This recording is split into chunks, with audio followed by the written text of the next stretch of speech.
Hello, apa kabar semua? Kali ini King Mupi akan menemani kalian dengan menceritakan arus film Extraction 2. Film ini merupakan lanjutan dari film Extraction 1. Kemudian dia hidup kembali dari komanya dan harus menjalankan misi kembali, yaitu menyelamatkan adik istrinya beserta anak-anaknya yang tengah disekap di suatu penjara oleh suaminya yang kejam. Tak usah berlama-lama, mari kita simak cuplikannya.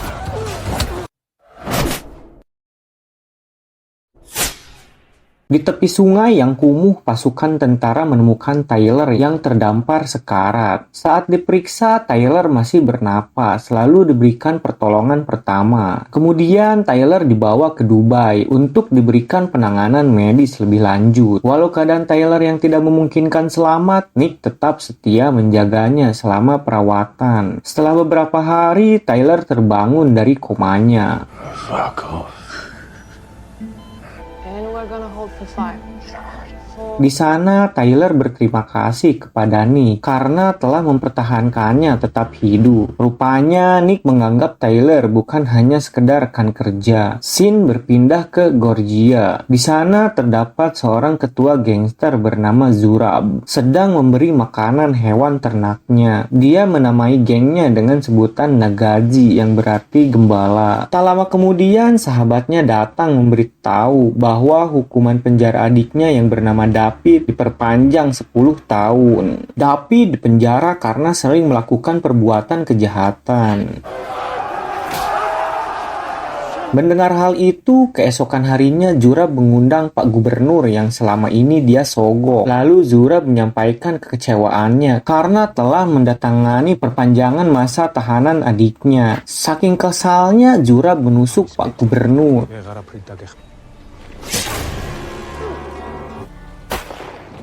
Setelah keadaan tubuh Tyler membaik, dia keluar dari rumah sakit dengan dijemput oleh Nick dan adiknya yang bernama Yaz. Lalu dibawa ke rumah aman yang berada di Gauman, Australia. Tyler berencana memulihkan tubuhnya dan menghabiskan masa pensiunnya di sana. Selama menjalani rutinitasnya, Tyler terus teringat masa lalunya.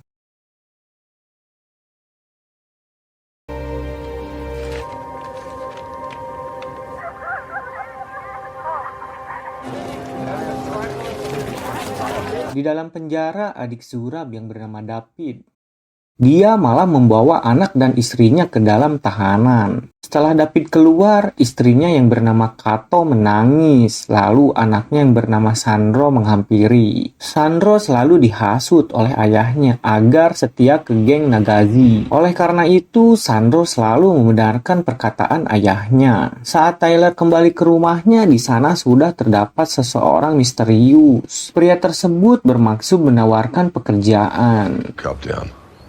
Hop in your car and fuck off.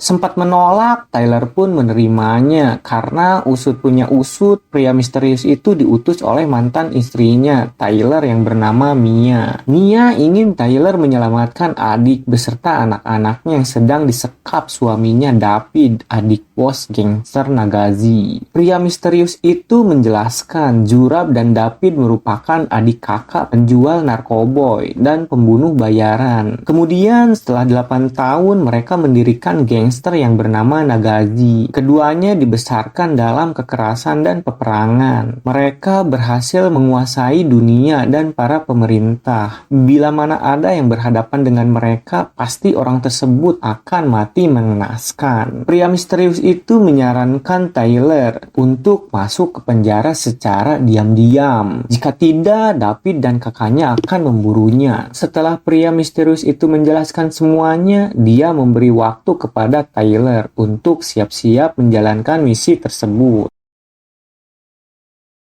Terlihat di sana Tyler menghubungi Nick, memberitahu bahwa dia tidak jadi pensiun karena ada satu pekerjaan. Namun Nick sempat melarangnya untuk kembali membrutal, tapi Tyler tetap ngotot untuk menerima pekerjaan tersebut karena ada hal penting berkaitan dengan adik mantan istrinya, di mana hal tersebut tidak diberitahu kepada Nick. Tak berlama-lama, Tyler langsung melatih otot-ototnya.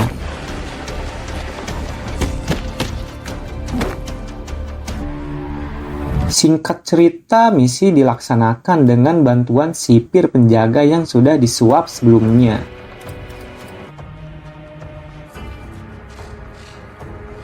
Tyler masuk dengan sendirian, sementara Nick dan Yas berjaga di pos yang lain. Tyler diberikan waktu 5 menit untuk menyelamatkan Kato dan anak-anaknya. Tiba di TKP, awalnya Tyler berhasil membawa pergi Kato dan anak-anaknya. Namun di tengah perjalanan, boneka yang dibawa si kecil jatuh dan mengeluarkan suara. Sehingga para napi pun langsung heboh. Mau tak mau, Tyler harus mencari jalan keluar dan kembali membrutal.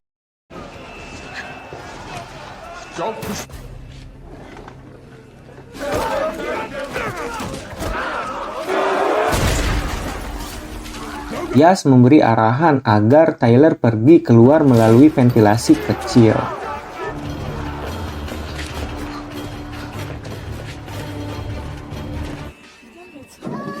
Namun saat akan keluar, tiba-tiba David datang dan menghajarnya secara brutal.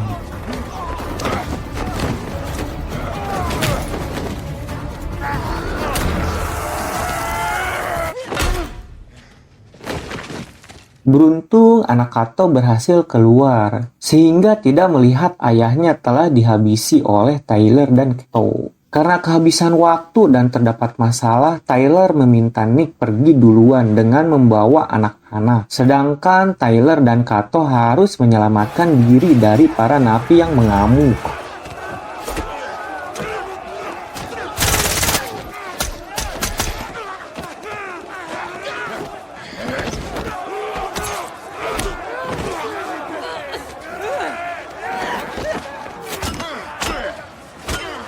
Di tengah keributan, tiba-tiba kepala Tyler ada yang memukul lalu kelengan.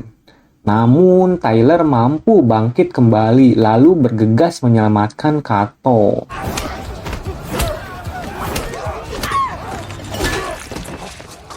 Dengan bantuan Nick dan Yas, mereka berhasil kabur dan menaiki mobil. Sialnya, Surab telah mengetahui David telah dibunuh dan mengirim pasukan untuk memburu Tyler. Di tengah perjalanan, mereka pun dijegat oleh anak buah Surab dan terjadi kejar-kejaran.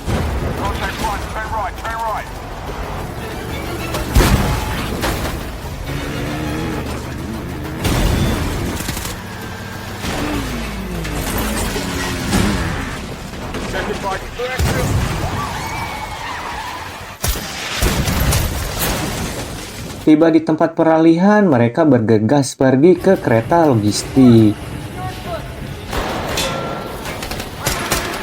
Di kereta, Tyler langsung mengobati luka si kecil Nina. Lalu mereka berpencar untuk menumbangkan para musuhnya.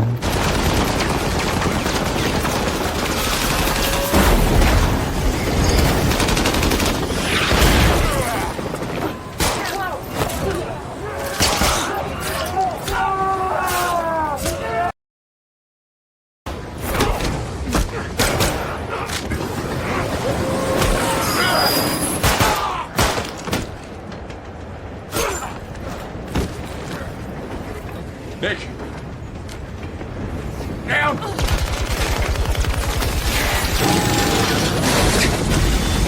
Setelah mereka berhasil menumbangkan para jahat, sialnya masalah baru muncul, yaitu rem kereta api blong. Mau tak mau mereka harus mengikat diri di gerbong agar tidak terpental. Beruntung mereka semua selamat dalam tabrakan kereta. Saat pergi dari sana, tiba-tiba Sandro menanyakan keberadaan ayahnya. Dia masih percaya ayahnya adalah orang yang baik. Rupanya Sandro berhasil dihasut oleh para Nagazi. Sandro pun sangat marah kepada Tyler dan ibunya karena telah membunuh ayahnya. Di tempat lain, Zurab menemui anggota geng lainnya untuk membahas kematian adiknya. Menurut salah satu anggotanya, kekacauan ini merupakan balas dendam. Namun Zurab berpikir lain. Setelah itu, Zurab pergi menemui jenazah adiknya. Di sana dia mengingat masa-masa sulit bersama adiknya. Dia juga mengingat perkataan ayahnya. Dia harus menjaga adiknya sampai titik darah penghabisan. Di dalam pesawat, Kato memberitahu Nick bahwa Tyler merupakan mantan suami dari kakaknya. Mendengar hal itu, Nick langsung kecewa karena Tyler tidak memberitahu sejak awal. Di tempat lain, Sandro diam-diam mengambil handphone milik Yas untuk mengabari pamannya yaitu Zurab. Sandro bertanya apakah ayahnya akan membunuh ibu. Zurab pun berbohong dengan mengatakan bahwa ibunya lah yang jahat. Dasar bocil, karena sudah termasuk hasutan pamannya, Sandro pun percaya dan membocorkan lokasi tujuan mereka. Mendengar hal itu, Zurab and the gang siap-siap untuk pergi ke Austria. Dia akan mengerahkan seluruh pasukannya demi balas dendam kematian adiknya. Tangan kanan Zurab mengatakan bahwa hal ini bakal menyia-nyiakan hidup para anggotanya. Namun Zurab menghiraukannya dan tetap pergi.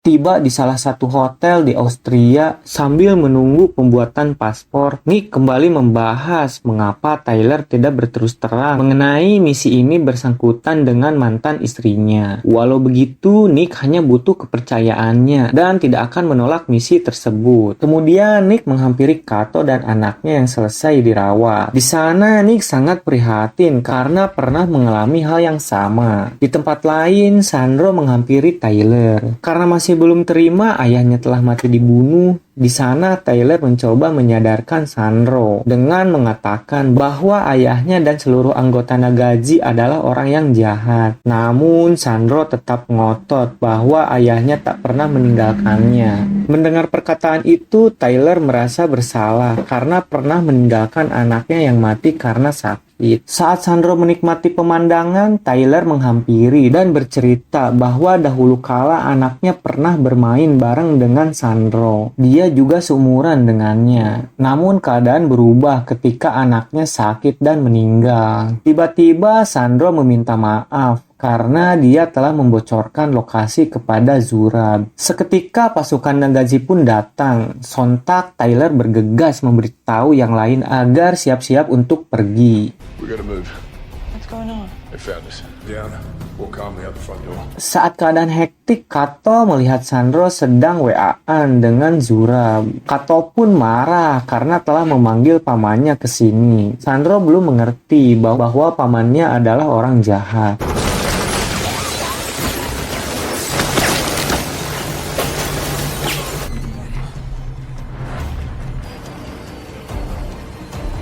Saat semuanya masuk mobil, Sandro malah lari untuk mencari pamannya. Sandro! Melihat itu, Yas pergi mengejarnya.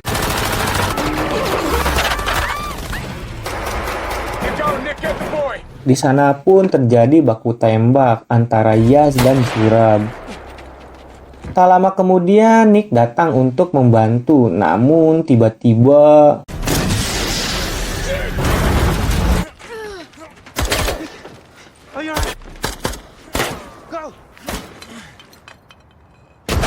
di tempat lain, Tyler masih berusaha menumbangkan para pasukan Nagaji.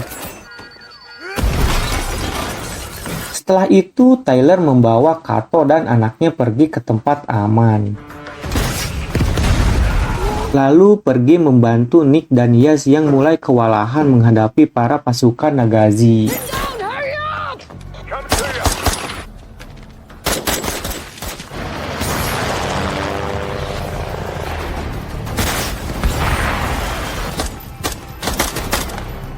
Tyler kembali membawa Kato dan anaknya untuk pergi ke dalam gedung. Sementara Nick dan Yas masuk ke gedung melalui jalur yang berbeda, menuju atap untuk mengamankan helikopter.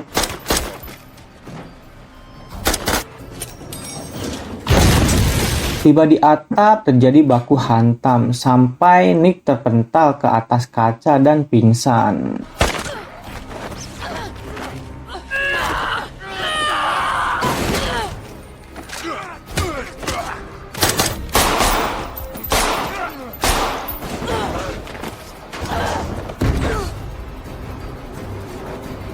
Tyler yang melihat itu langsung menyelamatkan Nick. Saat keduanya bergelantungan, tiba-tiba Zurab datang dengan niat membunuh Tyler secara perlahan. Namun Nick kembali sadar dan berhasil memecahkan kaca yang diinjak Zurab, lalu kembali masuk ke dalam gedung. Kemudian Nick mencari Kato dan Nina.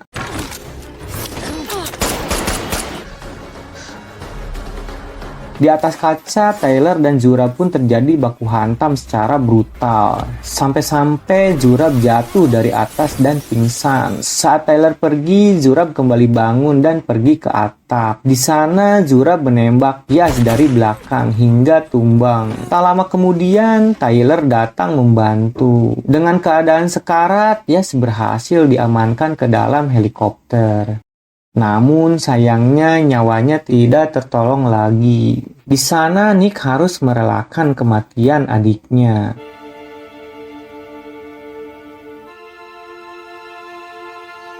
Sampai di rumah Tyler, Nick masih bersedih atas kematian adiknya. Tak lama kemudian Mia datang berkunjung untuk menemui adiknya. Saat tengah malam, Tyler kembali membahas masa lalunya. Dia benar-benar meminta maaf karena meninggalkan mereka saat anaknya jatuh sakit sampai meninggal karena ada satu misi yang dianggapnya penting. Di sana Mia tak mau dengar alasan Tyler lagi. Di markas, tangan kanan Zurab menyarankan untuk berhenti agar menjadi contoh teladan yang baik bagi Sandro. Namun, Zurab malah menyuruh anak buahnya untuk menembaknya.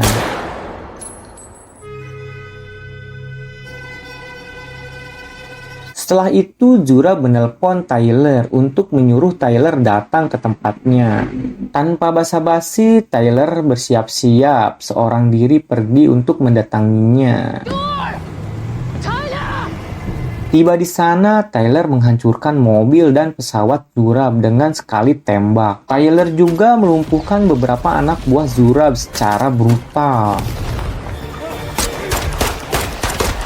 Sampai di dalam gereja, Tyler melihat Sandro dijadikan Sandra dengan dilapisi baju penuh bom. Zurab menyuruh Tyler menyerahkan senjatanya kepada Sandro. Kemudian dia menyuruh menembak Tyler. Namun tiba-tiba Nick datang menodongkan senjata kepada mereka. Melihat itu, Zurab mengancam akan membunuh Sandro. Tyler pun menyuruh Nick agar meletakkan senjatanya. Saat Sandro lari melepaskan diri, secara bersamaan Zurab dan Nick melepaskan tembakan.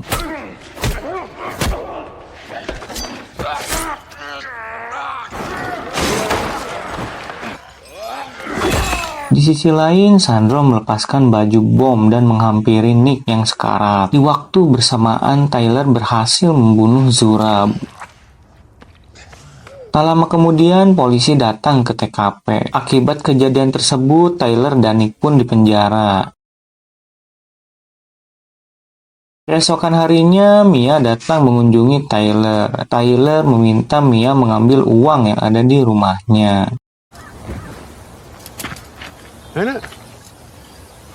Have a job for us.